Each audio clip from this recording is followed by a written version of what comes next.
Halo Kak. Waduh Mbak Marta, selamat datang, selamat Sama datang Mbak Listi. Iya nih, waduh, ketemu lagi. Iya, untung nggak hujan ya. Kebetulan banget ini kita berapa hari ini hujannya luar biasa. Ini Itu, dikit. makanya terus, wah ini pas banget apa bisa agak di luar gitu. Kalau kemarin tuh wah, luar biasa hujannya. Kapan itu yang hujannya full seharian dari pagi sampai malam itu Mbak? 2 hari. 2 hari itu hitungannya ya 2 hari. Wah gila, terus saya lewat kan rumahnya dekat dekat di apa di Gejayan itu ya. Terus Banjir. wah itu luar biasa. Anunya keluar semua, apa sampah itu loh. Dari bawah, dari saluran bawah itu apa terus mumbul ke atas kan, terus mengalir ke bawah itu. Terus saya mikir wah ini kok tambah kayak gini gitu kan.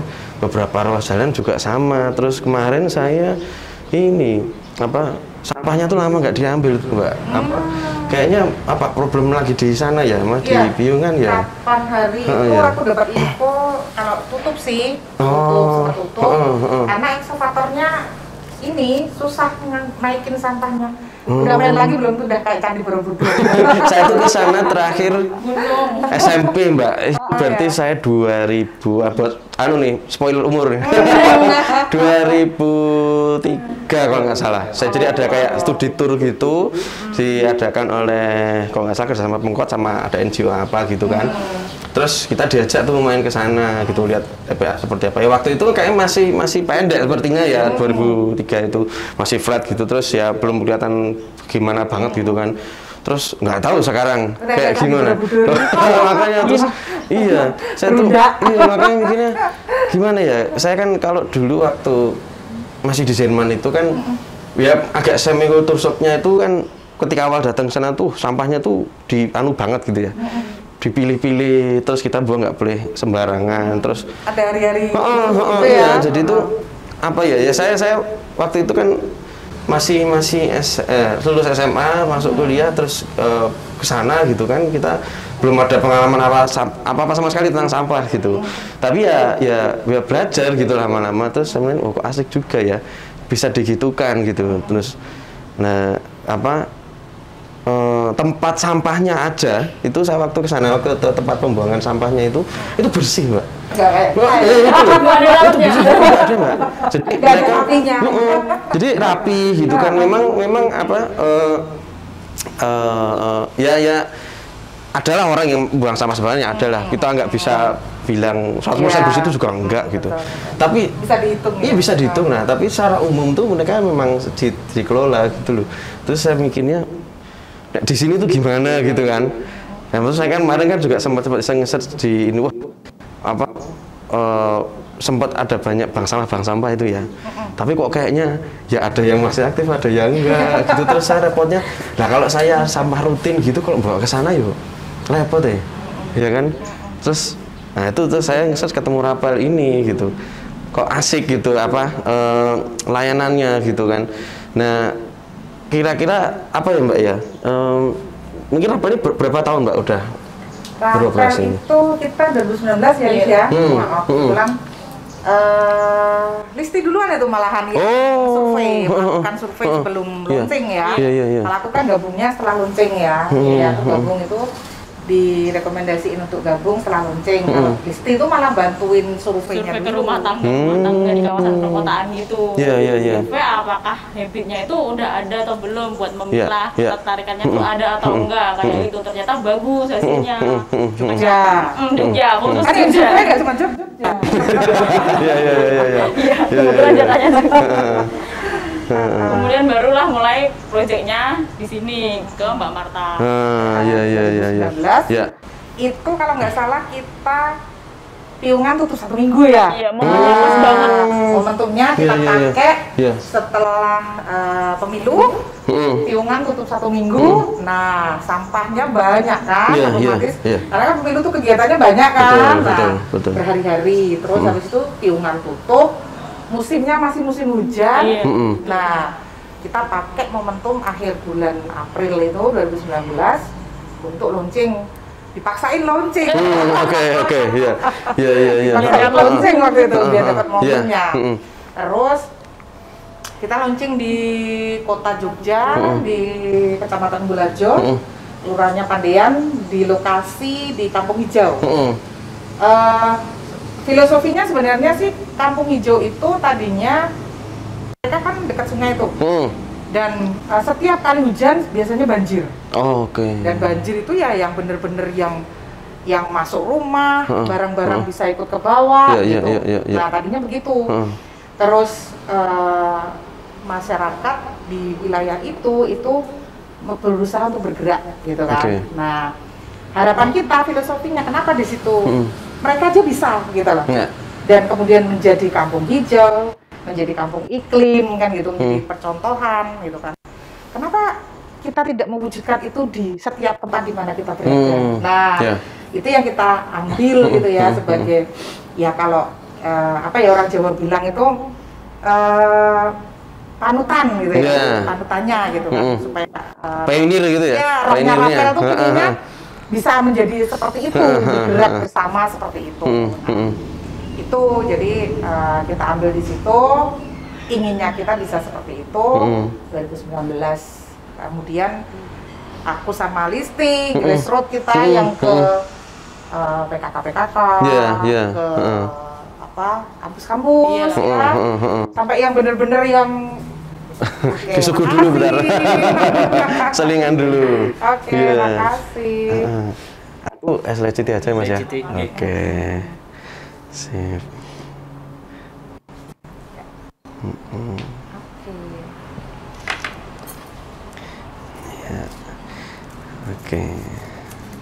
Sip. Monggo Mbak, nikmatin. Nah, tahu aja dulu. Jadi ke kampus-kampus kita benar-benar yang nyari situasi saat itu pas bulan puasa juga ya kita ya. Nyari situasi di mana teman-teman kampus itu kalau bulan puasa kan banyak yang istirahat gitu ya, pada nongki-nongki di kampus. Kita benar-benar yang dari kampus ke kampus gitu kita sosialisasikan Rapel. Sebenarnya lebih ke arah edukasi, tapi setelah kita edukasi mereka ngapain sih kan gitu. Nah kita kasih solusinya sekalian, ini loh ada aplikasinya. Di dalam aplikasi kakak juga udah lihat ya, kan ada jenis sampahnya gitu kan. Kemudian kalau mau gitu kan ada rewardnya nih kan gitu. Nah di dalam juga sudah ada kan, jadi tidak hanya sekedar kita mengedukasi kemudian sudah gitu kan, nggak ada yang bisa tidak lanjuti. Nah ini kan kita tawarin juga, setelah kita edukasi kita tawarin produknya, teman-teman atau rumah tangga itu tinggal unduh aplikasi, pakai kan gitu. Betul. Nah, itu kita bergerak sampai akhir tahun 2019 ya. Dan di tahun 2019 itu dari bulan April sampai akhir tahun kita dapat sekitar 7.000 user. Iya. Bagus itu. 7.000 itu kalau dihitung ya satu kelurahan? Ya itu kita nggak nyampe ya satu desa, 7.000 ya mungkin satu desa kali ya, satu hitungannya satu desa lah ya. Kita dapat 7.000 user aktif, jadi aktif, mereka sudah terus-terusan menggunakan aplikasinya. Iya. Jadi nggak cuma download aja, mereka menggunakan aplikasinya. Jadi ya boleh dibilang memang benar kan, memang survei mengatakan 90% masyarakat DIY itu paham tentang pengelolaan sampah. Jadi ketika saya punya sampah tuh harus saya dimanain, kan gitu, paham. Nah, permasalahannya actionnya berapa persen? Itu yang bikin TPA Piungan kayak gitu. Iya. Soalnya faktanya kan juga mungkin salah satunya selain buang sampahnya, mungkin buang sampah secara umum pasti dikolek dari tugas-tugas yang ambil sampah terus dibuang ke tempat ya. Cuma kalau saya satu problem utama tuh dibakar itu loh Mbak. Saya itu kadang jujur juga salah satu korban utama gitu loh, maksudnya. Iya. Bahkan mungkin lebih dari asap, kayak remah-remah sisa-sisa bakarannya itu. Kalau misalnya dia siringan banget ya kan, kena angin jatuh ke saya gitu terus. Waduh, maksud saya kadang lah, mungkin kalau dulu kan tradisional banget ya, saya anggapnya, maksudnya ketika dulu kita mungkin jumlah sampahnya masih belum banyak, terus variasinya belum banyak, tempatnya masih luas ya kalau di pekarangan luas, mungkin kalau di wilayah pedesaan atau apa yang jarak rumahnya masih jauh banget ya mungkin dengan hutan bukit masih aman ya. Tapi saya juga ingat kok zaman dulu itu kan orang buang sampah yang istilahnya pawuan itu kan di tanam ya. Dan kalau jenisnya kan juga belum ada yang benda-benda yang tidak bisa di-recycle ya, artinya ya sampah dapur tuh masih daun makanan tuh buang ke dalam aman gitu loh. Itu kan dulu banget tuh seperti itu belum ada. Tapi kan namanya kita berubah perkembangan zaman ya. Terus itu juga saya melihat, luar biasa sampah sekarang itu jenisnya itu banyak banget, pengolahannya juga nggak sederhana gitu kan. Terus ya itu saya kadang mikirnya ketika saya di sana aja gitu melihat sampah yang seperti itu, dalam tanda kutip ya, dengan diolah seperti aja mungkin kadang efeknya juga masih ada satu plus minusnya gitu ya, artinya masih tetap ada eksesnya, lagi mana yang nggak diolah gitu kan, yang nggak di manage sama sekali gitu. Makanya terus saya waktu saya kan 2020 ya Mbak, awal itu pas awal pandemi itu kan saya search itu, saya pertamanya ketemu dengan dapatnya dari internet lah waktu itu. Uang pas pandemi kok, saya nggak bisa kemana-mana kan, saya mau kemana juga bingung. Udah saya searchnya lewat internet gitu. Oh ada bank sampah ini. Cuman memang buat saya pribadi salah satu kerepotannya adalah harus membawa ke sana karena nggak selalu sampah kita itu dalam kondisi bersih, ya kan. Terus mungkin kering, kadang ya mungkin ada sisa sedikit banyak, mungkin kalau pas mungkin botol susu atau apa gitu kan basah ya Mbak, resiko kita juga agak repot pergi-pergi. Nah terus saya ketemu sama Rapel ini, kok bisa diambil gitu, terus pakai aplikasi enak, intinya juga perhitungannya juga jelas gitu. Buat saya pribadi malah kadang kok di skema di Rapel kan ada kontra prestasinya ya. Nah buat saya itu bonus gitu loh. Saya dengan sudah didatengin diambil terus nanti juga diolah itu sudah benefit tersendiri buat saya gitu. Karena kadang juga kalau makasih Mas. Sambil diminum nih Mbak. Kasih Mas ya. Nah itu mungkin tantangan terbesar apa Mbak selama beroperasi ini? Apakah mungkin dari usernya sendiri atau dari polisi yang ada, atau juga saya nggak tahu di lapangan seperti apa gitu? Kalau yang diceritain kakak tadi itu yang istimewa ya. Ya kan itu yang istimewa. Maksudnya gini, benar-benar bisa mengerti, paham benar bahwa sampahku tanggung jawabku, kan gitu. Jadi ada istilahnya media yang mau membantu itu sudah sangat luar biasa kan gitu. Dan masalah reward itu bonus kan, nggak mempermasalahkan mau dibeli berapa, yang penting sampah saya bisa tidak terbuang ke tempat pembuangan akhir kan begitu. Nah ya seperti kakak ini istimewa gitu maksud saya, karena ternyata ini Rapel kan kebetulan ada 2 project ya. Yang awal memang kita namanya Rapel Retail, itu khusus rumah tangga, nakos gitu kan. Karena sebenarnya kan sumber-sumber sampah ini kan anak-anak kos, mahasiswa, kemudian rumah tangga yang memang mereka kegiatannya banyak kan gitu di rumah gitu kan aktivitasnya. Nah setelah dari mereka kita survei lagi, ternyata tempat usaha itu juga penghasil sampah kan gitu. Jadi di mana manusia beraktivitas ya di situ pasti ada sampah kan gitu. Nah akhirnya 2020 waktu aku nawarin bisnis itu, itu kita bener-bener yang door to door tuh kan. Jadi kita kayak sales gitu ya, yang datang ke tempat-tempat usaha, perkantoran gitu. Kita menawarkan bantuan sebenarnya. Kan kita nggak minta ini ya barang kita dibeli ya kan. Nah, kita menawarkan bantuan gitu kan. Sesuatu yang sebenarnya di situ selalu ada kan gitu, dan kemungkinan paling besar adalah belum dikelola kan gitu. Kita tawarin bantuan, Anda melakukan sedikit effort dengan memilah, sebenarnya mudah gitu kan, karena tinggal bagi-bagi aja tempatnya, naruhnya tinggal di situ kan gitu. Kita akan ambil dan ada reward nih yang kita berikan atas effort yang Anda lakukan kan begitu ya. Tapi ternyata responnya, itu gimana? Itu kadang-kadang belum kita begitu selesai ngomong masalah sampah gitu aja udah, oh ya Mbak terima kasih, sepertinya kami belum tertarik. Oke. Iya. Kan kadang kita juga penasaran, kenapa Mbak? Kan kita nggak minta Anda membayar atau mengeluarkan biaya. Karena pikiran kita kan harusnya penolakan itu ketika seseorang datang nawarin produk suruh beli kan gitu ya. Ini kan kami yang bayar loh kan, gitu kan. Bahkan aspek membantu lebih banyak gitu kan. Kami dapat berikan uang gitu kan untuk reward kegiatan Anda. Nah, tapi itu bisa ditolak juga kan, gitu kan.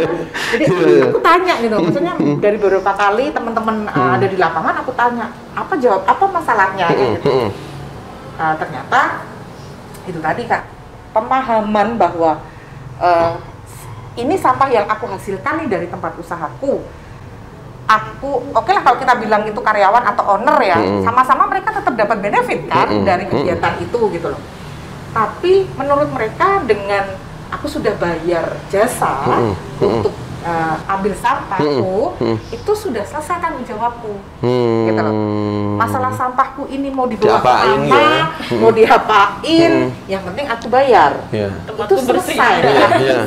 Pelangganku seneng, nyaman, banyak, sudah, gitu loh. Nah, ada lagi yang, jadi mereka nih yang tadi yang hanya aware to pay ya, maksudnya, terus ada lagi yang sistemnya, aduh Kak, mohon maaf, ini SDM-nya nggak ada nih yang mau melakukan kayak gini. Maksudnya memilah, kayak gitu loh. Ini kayaknya jadi pekerjaan baru nih kan. Nah, dan ini akan menjadi berat gitu. Nah, sebenarnya hanya dua hal itu, gitu. Penolakan itu terjadi atas dua hal. Satu, karena mereka hanya willing to pay. Yang kedua, merasa bahwa itu pekerjaan, nambahin pekerjaan nih. Gitu. Jadi nggak ada, SDM saya nggak ada nih yang mau melakukan ini. Nah, jadi yaitu tadi ketika mereka hanya ya tadi merasa bahwa benefit yang saya terima itu sudah cukup untuk bisa, yang penting tempat saya rapih, bersih, sudah gitu. Pokoknya masalahnya dialihkan ke tempat lain ya. Gitu. Jadi sampahnya dituringkan aja kan gitu kan, dari kafe mereka ya dibawa atau tempat usaha mereka dibawa ke jasa layanan, terserah lah mau dibuang kemana. Misalnya jasa layanannya jujur nih, dibawa ke TPA, gitu kan. Kalau yang nggak jujur, ada loh Kak, banyak yang seperti itu. Maksudnya mereka yang buang sampahnya ngikutin tuh di lahan-lahan yang kosong, di mana di situ sudah ada beberapa sampah yang ngikut.